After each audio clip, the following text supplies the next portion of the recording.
নমস্কার বন্ধুরা, নিতুস কিচেনে আপনাদের সকলকে স্বাগত জানাই। আজকের রেসিপিটি হলো চিলি সয়াবিন।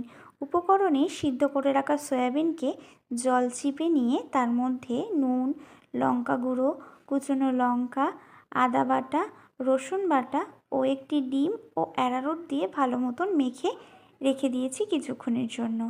অন্যদিকে একটি গরম কড়াইয়ের মধ্যে সাদা তেল দিয়ে তেলটি কড়ার গায়ে লাগিয়ে নিয়ে সয়াবিনগুলো ভেজে নিয়েছি।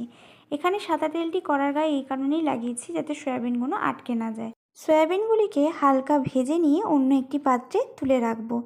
সেই কড়ার মধ্যেই পরিমাণ মতন সাদা তেল দিয়ে আগে থেকে বেটে রাখা রসুনকে দিয়ে একটু ভেজে কিউব করে কেটে রাখা পেঁয়াজ, ক্যাপসিকাম ও কিছু কাঁচা লঙ্কা দিয়ে নেড়েচেড়ে নিয়ে পরিমাণ মতন নুন এবং চিলি সস, সয়া সস এবং 2 চামচ মতন টমেটো সস অ্যাড করেছি। তারপর টমেটো কুচি দিয়ে একটু নেড়েচেড়ে নিয়ে আগে থেকে ভেজে রাখা সয়াবিনগুলি এর মধ্যে দিয়ে সব উপকরণগুলিকে ভালো মতন কষিয়ে নিয়েছি। এরপর পরিমাণ মতন জল দিয়ে আগে থেকে গুলে রাখা জলের সাথে অ্যারারুটটি এর মধ্যে দিয়ে নিয়েছি।